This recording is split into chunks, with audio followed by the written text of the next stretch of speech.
नमस्कार। आप सभी का आज की इस ऑनलाइन क्लास में पुनः स्वागत है। इससे पूर्व की ऑनलाइन क्लासेज में हमने फेस स्पेस के बारे में अध्ययन किया और इसके आधार पर एक परमाणु गैस का अध्ययन किया और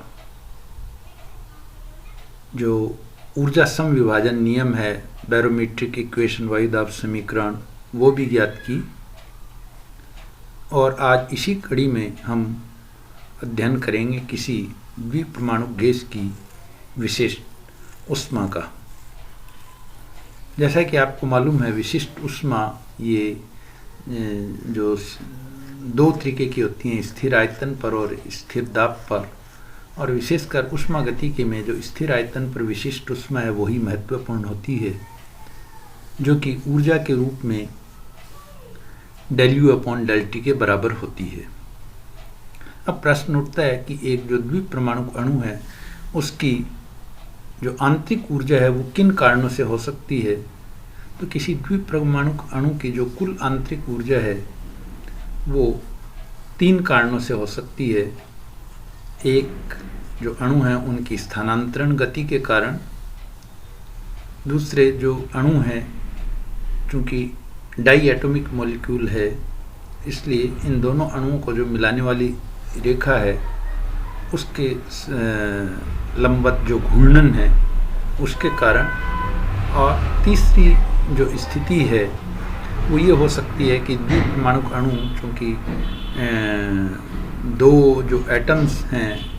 वो मासलेस स्प्रिंग से जुड़े हुए माने जा सकते हैं, तो इन दोनों परमाणुओं के जो वाइब्रेशंस हैं, कंपन हैं, वो होंगे और उनके कारण जो द्विपरमाणु अणु है उसकी कुल आंतरिक ऊर्जा है वो इस प्रकार इन 3 कारणों से स्थानांतरण, घूर्णन और कंपन के कारण हो सकती है। इसलिए जो U है इसका मान होगा U स्थानांतरण प्लस U घूर्णन प्लस U कंपन। और जैसा कि मैंने आपको पिछली टर्न पर बताया था, हमने ऊर्जा समविभाजन नियम का ऑलरेडी पिछली ऑनलाइन क्लास में अध्ययन किया था, जिसके कारण जो अणु हैं उनमें जो स्थानांतरण के कारण प्रति डिग्री ऑफ फ्रीडम जो ऊर्जा है, प्रत्येक स्वतंत्रता कोटि के कारण ऊर्जा वो ½ kT के बराबर होगी। चूँकि जो अणु है वो 3 स्वतंत्र दिशाओं में स्थानांतरण के लिए स्वतंत्र होता है, इसलिए उसकी स्थानांतरण की जो ऊर्जा है वो 3/2 kT के बराबर होगी। और अगर अणुओं की संख्या n हो तो जो स्थानांतरण ऊर्जा है, आंतरिक ऊर्जा, वो 3/2 n kT के बराबर होगी। इसी प्रकार चूंकि अणु जो घूर्णन अक्ष है उसके 2 लंबवत अक्षों में घूर्णन के लिए स्वतंत्र होता है, तो घूर्णन की 2 डिग्री जो फ्रीडम होंगी प्रत्येक के कारण ½ kT ऊर्जा होगी। और चूंकि 2 स्वतंत्रता कोटियाँ हैं इसलिए टोटल एनर्जी n अणुओं की हो गई घूर्णन की n kT। और इसी प्रकार जो वाइब्रेशंस हैं उनके कारण भी जो कंपन आंतरिक ऊर्जा है वो होगी n kT। और चूंकि n × k ये r के बराबर होता है, इसलिए U = 3/2 RT + RT + RT। और इसलिए जो विशिष्ट ऊष्मा है, जैसा कि मैंने आपको बताया, CV ये ΔU/ΔT के बराबर होगी। और इसका जो मान है वो होगा, अगर हम t के रेस्पेक्ट में इस इक्वेशन को डिफ्रेंशिएट कर दें तो 3/2R + R + R बराबर 7/2R। यानी हम ये कह सकते हैं कि जो विशिष्ट ऊष्मा है वो 3 कारणों से होगी: स्थानांतरण के कारण विशिष्ट ऊष्मा, घूर्णन के कारण विशिष्ट ऊष्मा और कंपन के कारण विशिष्ट ऊष्मा। उपरोक्त सिद्धांत से प्राप्त जो विशिष्ट ऊष्मा है वो प्रायोगिक रूप से प्राप्त विशिष्ट ऊष्मा से मेल नहीं खाती है। और प्रायोगिक रूप से हाइड्रोजन जो कि डाई एटॉमिक मॉलिक्यूल है, तो हाइड्रोजन डाई एटॉमिक मॉलिक्यूल के लिए अगर टेम्परेचर के रेस्पेक्ट में विशिष्ट ऊष्मा का जो ग्राफ है वो प्लॉट किया जाए तो ये जो ग्राफ है वो इस तरीके का प्राप्त होता है। यानी जो निम्न ताप हैं उन पर जो विशिष्ट ऊष्मा है CV वो 3/2R या CV/ जो R है वो 3/2 के बराबर प्राप्त होता है। और एक ताप की सीमा में इसका मान यही रहता है, और जैसे ही ताप बहुत अधिक होता है ये मान शूटअप करके 5/2R के बराबर हो जाता है। फिर एक ताप सीमा में इसका मान यही रहता है, और फिर एक ताप सीमा के पश्चात इसका जो मान है वो शूटअप करके 7/2R के बराबर हो जाता है। तो हाइड्रोजन के लिए ताप के फलन के रूप में CV/R के जो प्रायोगिक मान है वो इस ग्राफ के अनुसार प्राप्त होते हैं, जिसका जो कंक्लूजन है, सारांश है, वो ये है कि अत्यंत निम्न तापों पर CV/R ये 3/2 के बराबर, या CV है वो 3/2R के बराबर होता है, जो एक परमाणु गैस के लिए मान है। और जैसे जैसे हम ताप में वृद्धि करते हैं CV में वृद्धि होती जाती है, और कक्ष ताप के निकट CV/R का जो मान है वो लगभग 5/2 और के बराबर हो जाता है, जो कि स्थानांतरण ऊर्जा में अणु के घूर्णन अथवा कंपन दोनों में से एक की जो ऊर्जा है उसको जोड़ने पर प्राप्त मान जो है उसके बराबर प्राप्त होता है। अत्यधिक उच्च तापों पर CV/R का मान लगभग 7/2R के निकट पहुंचता है। CV/R का मान लगभग 7/2 के निकट पहुंचता है, या CV का मान 7/2R के निकट पहुंचता है, जिसकी कि उपरोक्त सैद्धांतिक मान से जो हमें प्रेडिक्शन प्राप्त हुआ है, प्रागुक्ति प्राप्त हुई है, उसके अनुसार जो ये मान है वो सहमति में होता है। अब प्रश्न ये उठता है कि ये जो अलग अलग तापों पर विशिष्ट ऊष्मा के जो अलग अलग मान प्राप्त हो रहे हैं, जो कि सैद्धांतिक मानों से मेल नहीं खा रहे हैं। सैद्धांतिक मानों के अनुसार एक ही मान 7/2R प्राप्त होना चाहिए था, लेकिन हम देख रहे हैं कि निम्न ताप पर ये 3/2 के बराबर, कुछ उच्च ताप पर ये 5/2 के बराबर, और बहुत अत्यधिक उच्च तापों पर ये 7/2 के बराबर प्राप्त हो रहा है। तो इसकी व्याख्या के लिए आइंस्टाइन ने ऊर्जा के क्वांटीकरण की जो संकल्पना है उसका उपयोग किया। यानी जो आइंस्टाइन थे, उन्होंने एनर्जी क्वांटाइजेशन जो कंसेप्ट थी कि एनर्जी है वो क्वांटीकृत होती है, यानी ऊर्जा का जो मान है वो एक निश्चित मान से बदलता है, यानी इसके जो मान है वो कंटिन्यूस नहीं हो सकते, बल्कि ऊर्जा के जो मान हैं वो विविक्त मान होते हैं, और जिसके अनुसार अणु की जो ऊर्जा है वो उन निर्देशांकों का सतत फलन नहीं होगी, बल्कि विविक्त फलन होती है, जो उसकी अवस्था को फेस स्पेस में निर्दिष्ट करते हैं। क्योंकि फेस स्पेस में हमने जो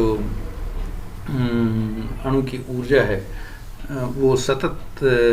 मानी है, जबकि क्वांटाइजेशन, एनर्जी क्वांटाइजेशन कंसेप्ट को अगर हम काम में लें तो हम ये पाते हैं कि जो ऊर्जा है वो अणु की जो ऊर्जा है वो विविक्त रूप में होती, विविक्त फलन के रूप में होती है। और जो ऊर्जा समविभाजन नियम हमने प्राप्त किया था वो फेस स्पेस की कंसेप्ट के आधार पर प्राप्त किया था, और जो फेस स्पेस की कंसेप्ट है वो निर्देशांकों के सतत फलन को काम में लेती है। तो यहाँ हम ये मान के चलेंगे कि जो हमने ऊर्जा समविभाजन नियम काम में लिया था फेस स्पेस की कंसेप्ट को काम में लेते हुए, जिसमें कि हमने ऊर्जा को उन निर्देशांकों का सतत फलन माना था जिससे कि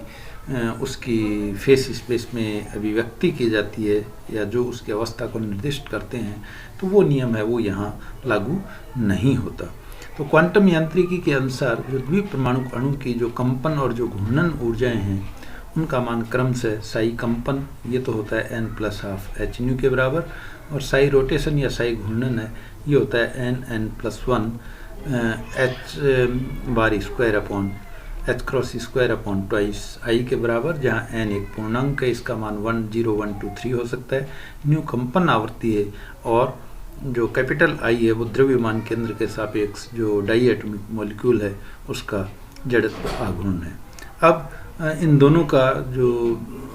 ऊर्जा है और जो विशिष्ट उसमें क्या योगदान होगा, तो इसके लिए हमें दोनों को अलग अलग रूप से स्टडी करना होगा। और चूँकि जो कंपन द्विपरमाणु अणु के जो कंपन है वो घूर्णन के रेस्पेक्ट में सरल हैं, इसलिए सबसे पहले हम द्विपरमाणु अणु के जो कंपन है उन पर विचार करते हैं। तो कंपन के कारण जो पार्टीशन फंक्शन है जेड कंपन, इसका मान होगा जैसे कि आपको मालूम है एफ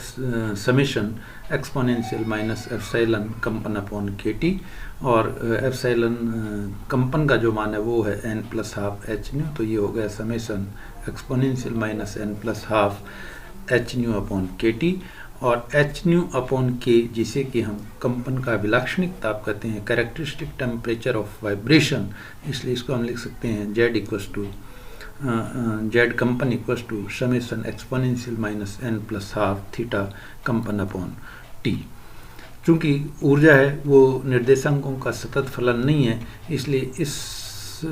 योग को करने के लिए हमें n के जो विविक्त मान है 0, 1, 2, 3 ये कंसिडर करने होंगे। हम इसको इंटीग्रेट नहीं कर सकते क्योंकि ये निर्देशांकों का सतत फलन नहीं है, इसलिए जेड कंपन इक्वस टू हो गया एक्सपोनेंशियल माइनस थीटा कंपन अपॉन 2t, ये तो यहाँ से कॉमन आ गया, n का मान आपने 0 रखा, 1 रखा, 2 रखा, तो ये ब्रैकेट में आ गया 1 प्लस एक्सपोनेंशियल माइनस थीटा कंपन by T plus exponential minus 2 theta कंपन अपॉन टी प्लस सॉन, और इसको हम लिख सकते हैं 1 प्लस जेड कंपन इक्वल एक्सपोनेंशियल माइनस थीटा कंपन upon twice T, 1 plus exponential minus theta कंपन upon T plus exponential minus theta कंपन अपॉन टी का whole square plus whole cube as it is, और ये एक सीरीज बन गई 1 प्लस एक्स स्क्वायर प्लस जो आपकी प्रोग्रेसिव सीरीज है समानांतर श्रेणी, जिसका कि जो सम है वो होगा 1/1 माइनस ये आपकी जो सीरीज है इसका जो सम है ये actually 1 plus x square plus x की पावर n, इसका जो सम है ये हो जाएगा, ये सम है वो होगा 1/1 माइनस x, और x का जो मान है वो है e की पावर एक्सपोनेंशियल माइनस थीटा कंपन अपॉन t, इसलिए इस जेड कंपन equals to exponential minus theta कंपन upon twice T upon 1 minus exponential minus theta कंपन अपॉन टी। और इस कारण से किसी अवस्था में जो कणों की संख्या है, जैसा कि पहले आपको मैंने बताया था, n जो है n equals to n upon Z exponential minus epsilon i upon k T. Z का मान हम चूँकि निकाल चुके हैं, एप्सिलॉन कंपन का मान भी हमें मालूम है, इसलिए nn का मान होगा n 1 minus exponential minus theta कंपन upon T upon exponential minus theta कंपन upon twice T into exponential minus n plus half theta कंपन अपॉन टी, और इसको हम लिख सकते हैं n exponential minus n theta कंपन upon T into 1 minus exponential minus theta कंपन अपॉन टी, क्योंकि ये एक्सपोनेंशियल माइनस जो n plus half minus n plus half theta कंपन अपॉन टी है वो जो हर है उससे कैंसिल हो जाएगा, तो ये हमारे पास शेष बचेगा। और इसमें अगर हम n इक्वल्स टू 0, 1, 2 सब्सटीट्यूट कर दें तो n0 का मान हमें प्राप्त हुआ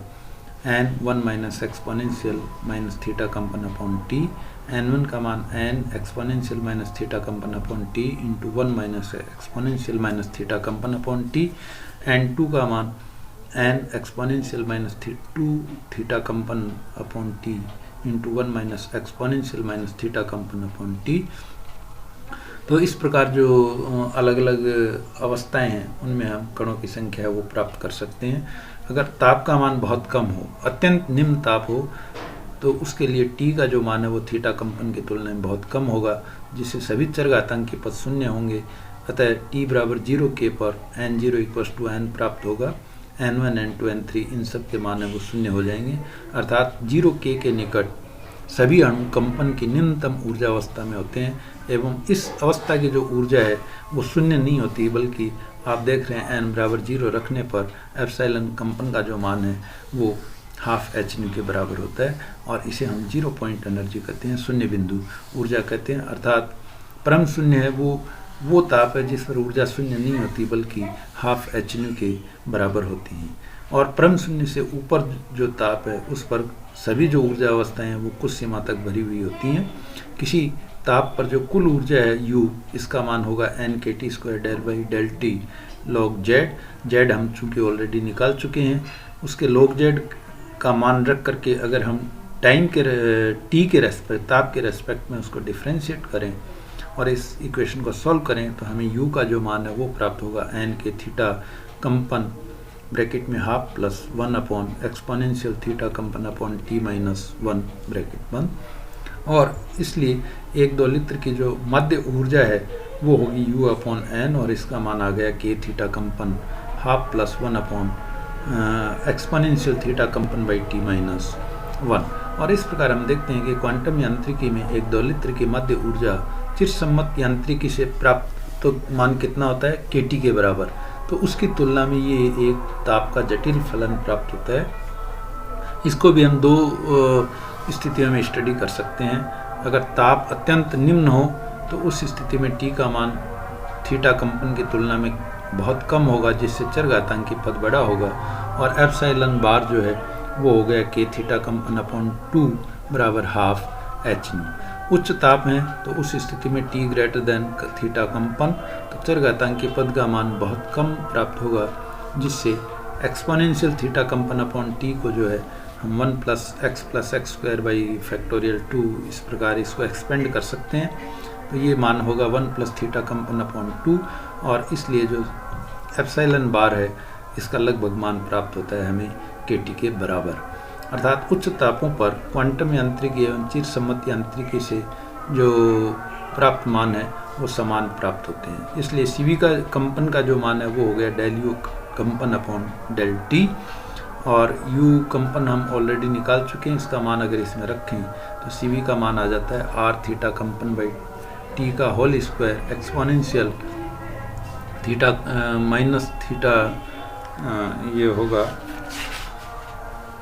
एक्सपोनेंशियल थीटा कंपन upon t upon exponential theta कंपन बाई t माइनस 1 का होल स्क्वायर। और इसको अगर हम पुनः 2 भागों में 2 स्थितियों में स्टडी कर सकते हैं। केस फर्स्ट, यदि t इज लेस देन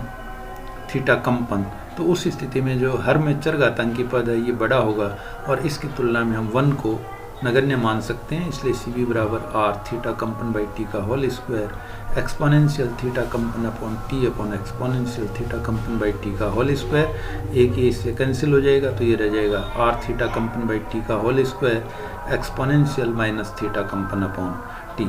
और इसका मान जैसे जैसे t 0 की तरफ अग्रसर होगा 0 होता जाएगा। केस सेकंड, यदि t का मान थीटा कंपन की तुलना में बहुत अधिक हो तब CV का जो मान है वो हो गया R थीटा कंपन अपॉन t का होल स्क्वायर 1 प्लस थीटा कंपन upon t plus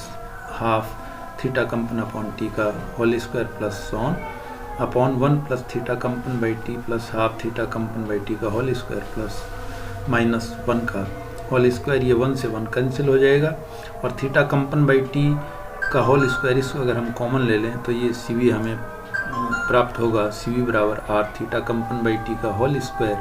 1 plus theta कंपन by t plus half theta कंपन बाई t का होल स्क्वायर अपॉन थीटा कंपन बाई t का whole square 1 plus half theta कंपन by t plus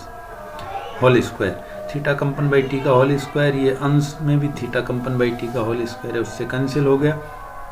और अंश और हर ये दोनों लगभग बराबर हो गए तो CV का जो मान है वो लगभग R के बराबर प्राप्त होता है। इस प्रकार उच्च तापों पर क्वांटम यांत्रिकी एवं चिरसम्मत यांत्रिकी से प्राप्त विशिष्ट ऊष्मा के मान समान होते हैं,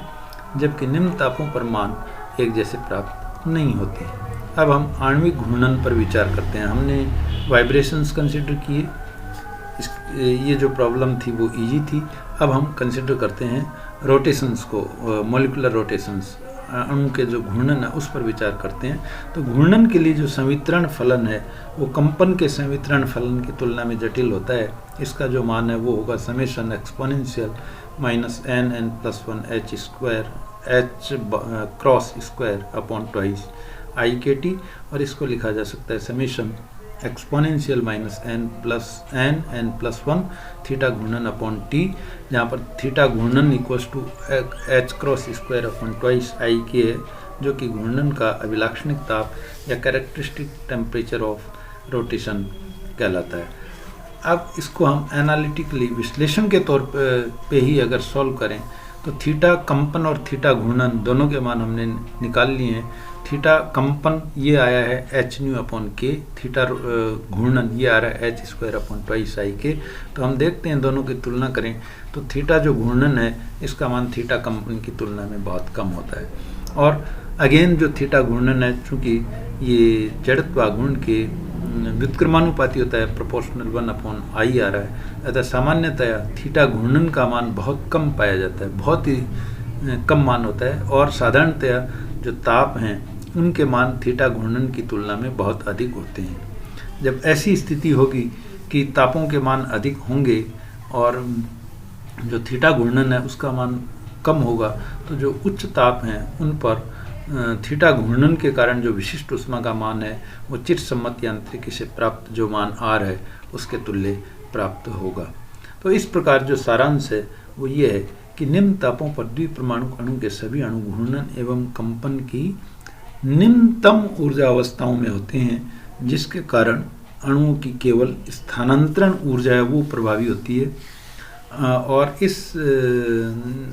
निम्नतम ऊर्जा अवस्था में जो अणु के घूर्णन और कंपन है वो लगभग अप्रभावी होते हैं। इसके कारण जो विशिष्ट ऊष्मा है उसमें सिर्फ स्थानांतरण ऊर्जा का ही योगदान होगा और उसके कारण जो विशिष्ट ऊष्मा है